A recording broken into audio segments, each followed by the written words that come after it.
So in this video, we're going to go over every single thing you will need to start your grow.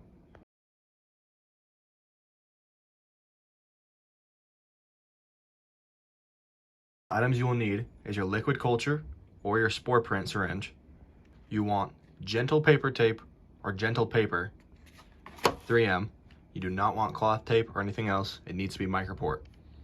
You'll need your grow bag, substrate, whatever kind, gloves, isopropyl alcohol, 70% preferably, distilled water, 2 clean sprayers, perlite, some totes, a lighter, and a pair of scissors.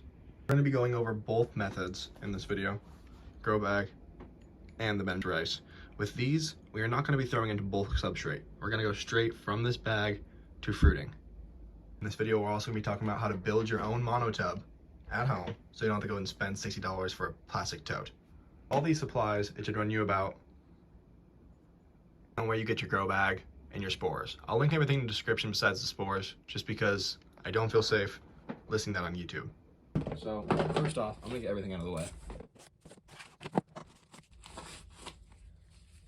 The key point is to keep everything as sterile as possible. Now this desk is very dirty. We don't want this. Now we're not using a still air box or a filtered room. We're gonna be as sanitary as possible. There's no windows open, no air coming in. This room should be good enough.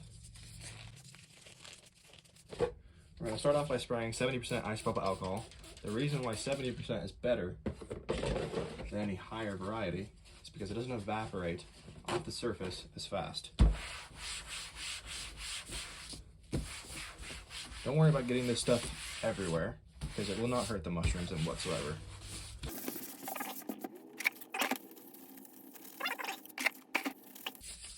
I'm going to start with the grow bag first. We'll go over that.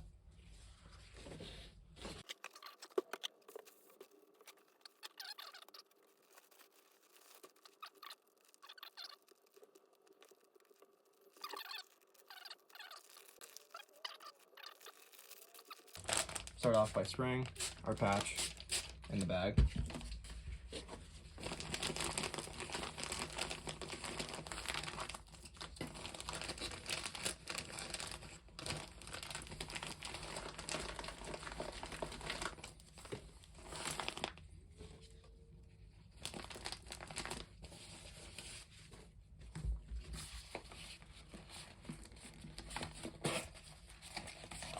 Our spore syringe. This is a 4-pound block.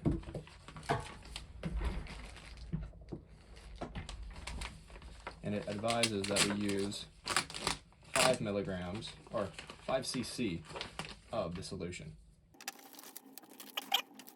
Your chunk will be inside of here if you have a spore print, or if you do have liquid culture, that will colonize a lot faster. If you do have the spore print, you will want to shake it as vigorous as you can, just so you can disperse everything into the liquid. You don't want to have some cc's with no spores. It looks good enough.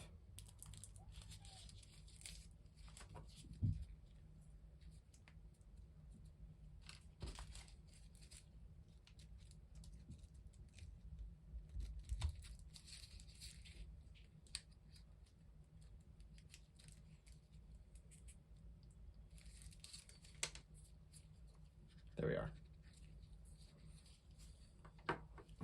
Now, you will not need to flame sterilize anything because this thing is sterile, but we want to get some tape ready.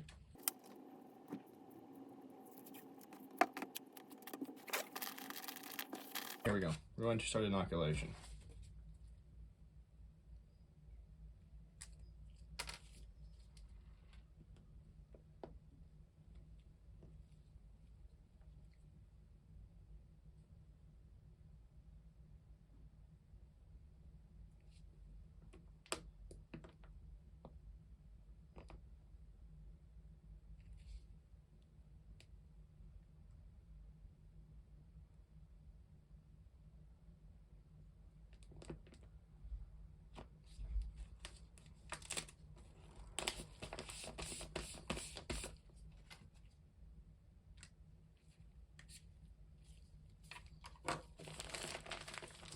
Now, one rookie mistake I did not just follow up on is I did not see how many cc's of culture is actually in the syringe.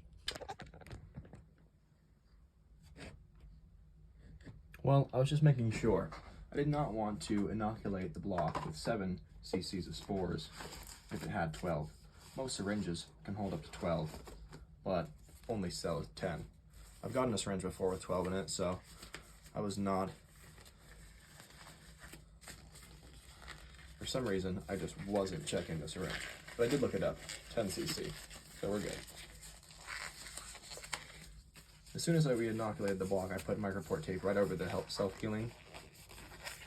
As soon as we inoculated the block, I immediately put self-healing tape over the self-healing inoculation port, though I'm sure the self-healing port will do its job. I give this block a little bit room to air and breathe. And then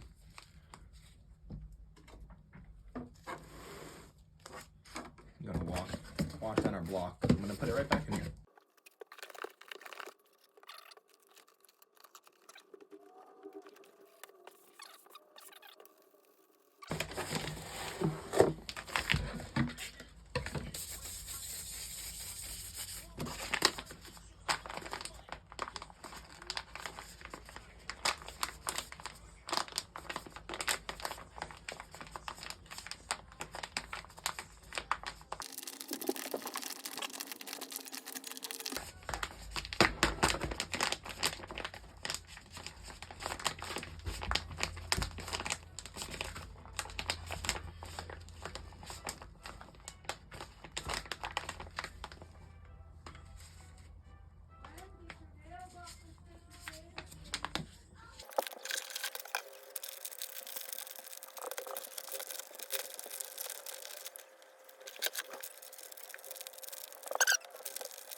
These bags, there's a couple features we have to make sure are correct.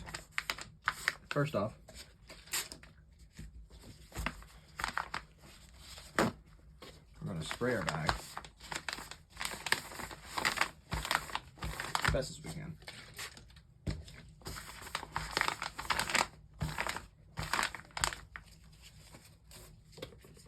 Let me get some tape ready.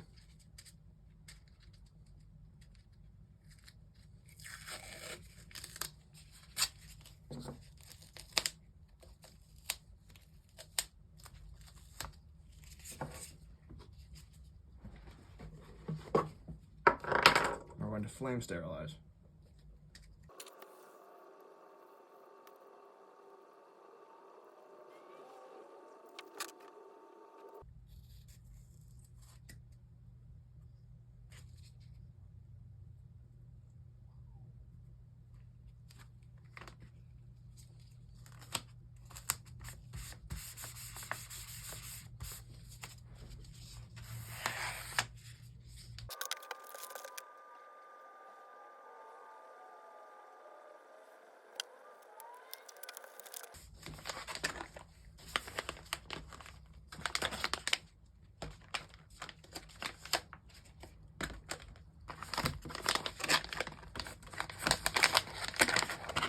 Now, these are laid out 1 to 5.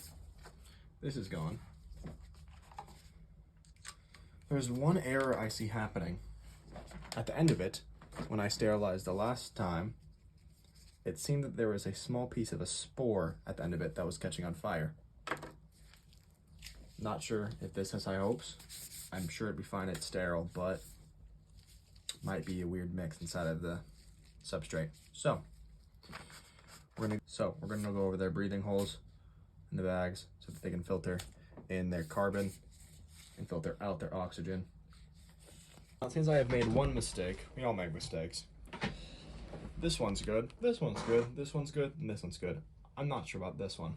Reason being, I never wiped the front of the bag off with isopropyl alcohol before injecting, but I'll label it so I know that that one has a possibility of not going too well. These are going to be in a different tow than my grow bag, because I am 100% certain that grow bag is going to be fine.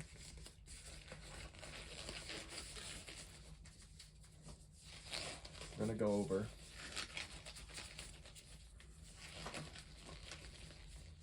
the intake port.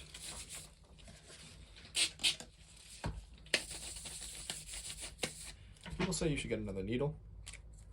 I don't see why. If it's sterile, it's sterile.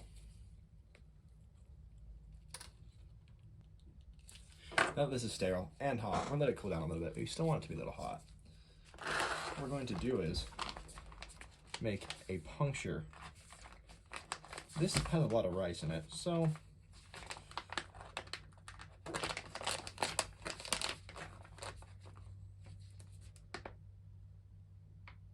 I'm just going to put one or two will work.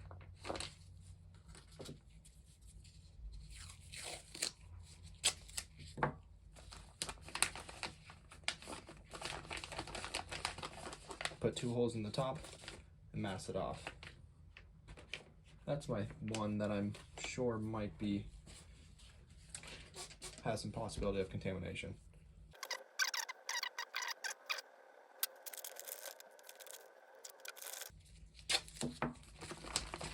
Now there was some leftover soot on the needle. Hope that's not an issue, but they all have ports now. Now we can be a little bit less sterile. Now we are in the tent. We are getting 76 degrees and 50 humidity. More than that, 60, but the tent's open right now. We got our strawberry plants, our 5 plants, our heater. It says about 70 to 76 degrees. Now it's good because these are in boxes, so they're not getting direct heat or direct sunlight heat. The reason why it's hot over here is because there's actual heat from this light coming down. They're in that box. They're gonna stay around 60 to 75 degrees, which is perfect for the mycelium to start growing. We'll be back in 20 days. I'm gonna guess that this grow bag is gonna take about 20 days. I'm gonna say each one of those, but I'm gonna take 7 days, 9 days, 14 days to fully colonize. For making your own monotub, all I used is an $8 tote from Walmart. The microport tape, not a very good job, but there's holes here. And those ports are gonna block everything except for air exchange. So, our next tote is this small, I wouldn't say shoebox, it's a little bit bigger. On the tote that's gonna be holding the Benz rice packets, I put 4 small holes at the top of the chamber. Another one there in the middle, because the block's gonna be in the middle. It's not that tall. These ones are gonna tower right here, and the mushrooms might even hit the ceiling. So, not sure what I'll do about that. We're either gonna keep them straight up, or we're gonna lay them all on their side, like it's a bulk substrate just on the ground. But now that we put holes through this, we're gonna put the microfiber tape over it, and I'm gonna sanitize the microfiber tape. It doesn't really matter. We're not gonna be using these for a while. I'd say at least a week to a month.